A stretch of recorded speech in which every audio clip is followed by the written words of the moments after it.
Hello guys, welcome to full course of React JS.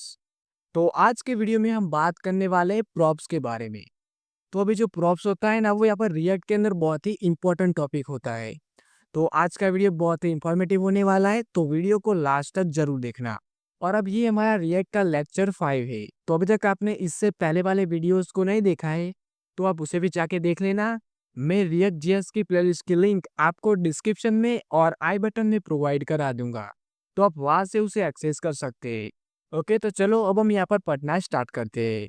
तो मैं यहाँ पर फोल्डर को ओपन करता हूँ। तो अब यहाँ पर प्रॉप्स होता क्या है, तो जब भी हमें यहाँ पर डेटा को पेरेंट कंपोनेंट के थ्रू हमें यहाँ पर चाइल्ड कंपोनेंट तक यहाँ पर पहुंचाना है, तब हम यहाँ पर प्रॉप्स को यूज करते हैं। और इसके अंदर हम क्या करते हैं कि हम यहाँ पर कस्टम एट्रीब्यूट को क्रिएट करते हैं और उसे यूज करके हम यहाँ पर डेटा को पेरेंट के थ्रू चाइल्ड तक पहुंचाते हैं। और हम यहाँ पर कोई भी टाइप का डेटा हम यहाँ पर पास करवा सकते हैं।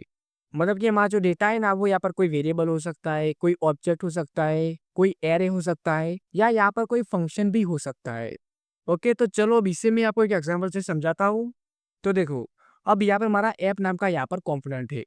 ओके, तो इसके अंदर मैं क्या करता हूँ कि यहाँ पर मैं एक वेरिएबल बनाता हूँ। तो यहाँ पर मैं लिखता हूँ लेट डेटा इक्वल टू, और इसके अंदर मैं यहाँ पर लिखता हूँ this is a data. Okay, तो अब यहाँ पर मुझे इस वेरिएबल को यहाँ पर इस हेलो नाम के कॉम्पोनेंट के अंदर पास करवाना है। तो अब इसे मैं यहाँ पर प्रॉप्स को यूज करके कर सकते हैं। तो मैं क्या करना होगा कि मैं यहाँ पर कस्टम एट्रीब्यूट को क्रिएट करना होगा। तो चलो अब मैं यहाँ पर एट्रीब्यूट को क्रिएट करता हूँ। तो अब इसका मैं नाम लिखता हूँ ABC। ओके, और अब इसके अंदर हमें यहाँ पर वैल्यू को पास करवाना है ना, तो हमें क्या करना है कि हमें यहाँ पर कर्ली ब्रैकेट बनाने हैं, और अब इसके अंदर हमें यहाँ पर वैल्यू को पास करवाना है। तो अब इसे यूज करने के लिए हमें क्या करना होगा कि हमारा जो चाइल्ड कंपोनेंट है ना, इसके पैरामीटर के अंदर हमें यहाँ पर वर्ड को पास करना होगा। ओके, हम यहाँ पर कोई भी वर्ड को पास कर सकते हैं।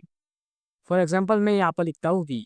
और अब देखो, जब हम यहाँ पर प्रॉप्स के थ्रू हम यहाँ पर डेटा को पास करवाते हैं ना, तो हमारा जो डेटा होता है ना, वो यहाँ पर एक ऑब्जेक्ट के अंदर यहाँ पर सेव होता है। तो भी यहाँ पर हमने पैरामीटर के अंदर वर्ड को पास करवाया है ना, तो इसके अंदर हमारा ऑब्जेक्ट यहाँ पर सेव होगा। ओके, तो मतलब कि हम इसके थ्रू हम यहाँ पर डेटा को एक्सेस कर सकते हैं। ओके, तो चलो इसे मैं आपको करके दिखाता हूँ। तो मैं यहाँ पर h1 टैग को यहाँ से निकाल लेता हूँ, और अब यहाँ पर मैं एक p टैग बनाता हूँ। तो अब इसके अंदर हमें यहाँ पर डेटा को पास करवाना है, तो हमें क्या करना होगा कि पहले हमें यहाँ पर कर्ली ब्रैकेट बनाने हैं, और अब यहाँ पर हमें ऑब्जेक्ट का नाम लिखना है। तो यहाँ पर मैं लिखता हूँ बी, और अब यहाँ पर हमने जो कस्टम एट्रीब्यूट बनाया था ना, तो उसके नाम की यहाँ पर की बनेगी। ओके, तो यहाँ पर मैं लिखता हूँ .abc। ओके, तो अब यहाँ पर इस वेरिएबल की वैल्यू यहाँ पर आ जाएगी। ओके, तो अब इसे मैं यहाँ पर सेव करता हूँ, और अब हम इसका आउटपुट देखते हैं। तो पहले हम यहाँ पर ऐप को रन कर देते हैं। तो मैं यहाँ पर टर्मिनल को ओपन करता हूँ, और यहाँ पर मैं लिखता हूँ npm run date। ओके, तो हमारी ऐप यहाँ पर रन हो चुकी है। तो मैं इसे यहाँ पर ओपन करता हूँ। तो देखो, अब यहाँ पर दिस इज द डेटा लिखा हुआ दिखाई दे रहा है। ओके, तो अब इस तरीके से हम यहाँ पर पेरेंट के थ्रू हम डेटा को चाइल्ड तक पहुंचा सकते हैं। और अब इस तरीके से हम यहाँ पर ऑब्जेक्ट को पास करना चाहे तो उसे भी हम यहाँ पर कर सकते हैं। ओके, तो मैं क्या करता हूँ कि यहाँ पर मैं एक ऑब्जेक्ट बनाता हूँ। तो यहाँ पे मैं लिखता हूँ लेट ओबीजे इक्वल टू, और अब यहाँ पे मैं आईडी की बनाता हूँ, और इसके अंदर मैं यहाँ पर लिखता हूँ 1। उसके बाद अब मैं यहाँ पर नेम की बनाता हूँ, और इसके अंदर मैं यहाँ पर लिखता हूँ सचिन। और अब हम क्या करते हैं कि हम यहाँ पर इस ऑब्जेक्ट को हम यहाँ पर पास करवाते हैं। तो इसके लिए हमें क्या करना होगा कि हमें यहाँ पर एक और एट्रीब्यूट यहाँ पर क्रिएट करना होगा।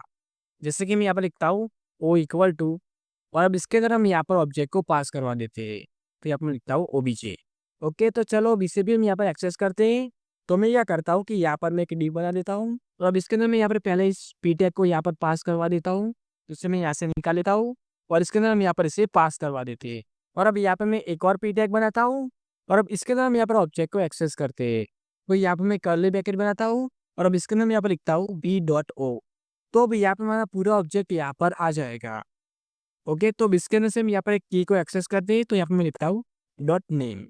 तो अब इसके अंदर यहाँ पर एक सचिन नाम की वैल्यू यहाँ पर आ जाएगी। ओके, तो इसे मैं यहाँ पर सेव करता हूँ, और अब हम इसका आउटपुट देखते हैं। तो देखो, यहाँ पर सचिन लिखा हुआ भी यहाँ पर आ चुका है।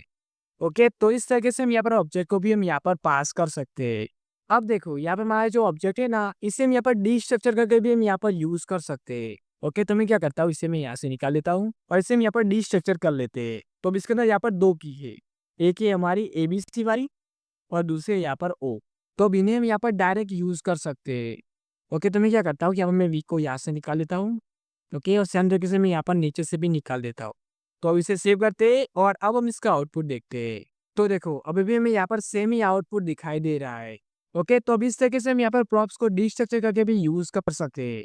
अब यहाँ पे डिस्ट्रक्चर कैसे होता है तो इसके बारे में मे बी आप में से कई सारे लोगों को पता होगा, पर अब जिन्हें भी नहीं पता है उनके लिए मैं यहाँ पर इसे एक्सप्लेन कर देता हूँ।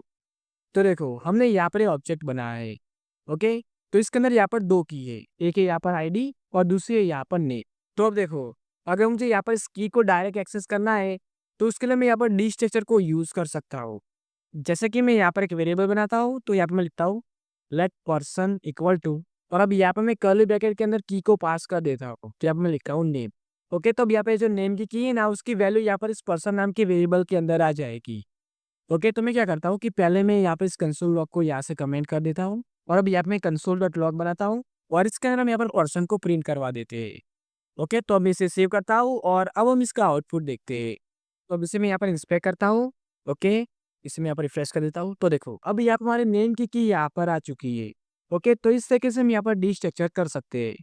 अब देखो अगर हम यहाँ पर अलग फोल्डर के अंदर हम यहाँ पर कंपोनेंट को क्रिएट करते हैं ना तो उसके अंदर भी हम यहाँ पर प्रॉप्स को यूज कर सकते हैं। जैसे कि देखो मैं क्या करता हूँ कि यहाँ पे जो एसआरसी है ना इसके अंदर मैं यहाँ पर एक फोल्डर बनाता हूँ और इसका मैं नाम लिखता हूँ कंपोनेंट। ओके, और अब इसके अंदर मैं यहाँ पर एक फाइल बनाता हूँ तो यहाँ पे मैं लिखता हूँ header.j6 और हम यहाँ पर IFC को यूज करके हम यहाँ पर एक फंक्शनल कंपोनेंट बना देते हैं और अब इस कंपोनेंट को हम यहाँ पर ऐप के अंदर यूज कर देते हैं। ओके, तो यहाँ पर मैं इसे एक्सेस कर देता हूँ। ओके, तो यहाँ पर मैं लिखता हूँ हेडर। तो देखो यहाँ पर ऑटो सेशन में आ रहा है तो यहाँ पर मैं एंटर करता हूँ तो अब यहाँ पर ऊपर इंपोर्ट भी हो जाएगा। ओके, तो अब इसे मैं यहाँ पर क्लोज कर देता हूँ और अब हम यहाँ पर एक वेरिएबल बनाते हैं तो यहाँ पर मैं लिखता हूँ लेट टाइटल इक्वल टू, और इसके अंदर मैं यहाँ पर लिखता हूँ रिएक्ट और अब इसे हम यहाँ पर प्रॉप्स के थ्रू पास करवा देते हैं। ओके, तो यहाँ पर मैं लिखता हूँ टाइटल इक्वल टू और इसके अंदर मैं यहाँ पर टाइटल को पास करवा देता हूँ। तो हम यहाँ पर सेम नाम भी यहाँ पर रख सकते हैं। ओके, तो चलो अब मैं यहाँ पर इसे एक्सेस करता हूँ तो इसके अंदर मैं यहाँ पर डिस्ट्रक्चर कर देता हूँ। ओके, तो यहाँ पर मैं कर्ली ब्रैकेट बनाता हूँ तो अब यहाँ पर मैं लिखता हूँ टाइटल। अब इसे मैं यहाँ पर यूज़ करते हैं तो मैं क्या करता हूँ यहाँ मैं हेडर यहाँ से निकाल लेता हूँ और अब यहाँ पर मैं एक H1 टैग बनाता हूँ और इसके अंदर मैं यहाँ पर टाइटल को पास कर देता हूँ। ओके, तो अब यहाँ पर टाइटल की वैल्यू यहाँ पर आ जाएगी। ओके, तो अब मैं इसे सेव करता हूँ और अब हम इसका आउटपुट देखते हैं। तो देखो अभी यहाँ पर हमारी टाइटल की वैल्यू यहाँ पर आ चुकी है। हमने यहाँ पर टाइटल के अंदर रिएक्ट लिखा था तो वो यहाँ पर आ चुका है। ओके, तो अभी इस तरीके से हम यहाँ पर प्रॉप्स को यूज करते हैं। ओके, तो अभी इस तरीके से हम यहाँ पर प्रॉप्स को यूज करके हम यहाँ पर पेरेंट कंपोनेंट के थ्रू हमारे चाइल्ड कंपोनेंट तक हमारी वैल्यू को पास कर सकते हैं। सो गाइस ये था हमारा आज का वीडियो। आपको वीडियो कैसा लगा आप मुझे कमेंट करके जरूर बताना और अगर आपको यहाँ पर कोई डाउट है तब उसे भी मुझे कमेंट करके बता सकते हैं। तो अब नेक्स्ट वीडियो में हम बात करेंगे कि हम यहाँ पर रिएक्ट के अंदर टेलविन सीएसएस को सेटअप कैसे करते हैं। तो अब नेक्स्ट वीडियो बहुत ही इंपॉर्टेंट होने वाला है, तो अभी तक आपने हमारे चैनल को सब्सक्राइब नहीं किया है तो प्लीज़ सब्सक्राइब कर देना जिससे कि हमारे सभी वीडियोस की नोटिफिकेशन आपको मिलती रहे। So guys, thanks for watching and I will meet you in next one.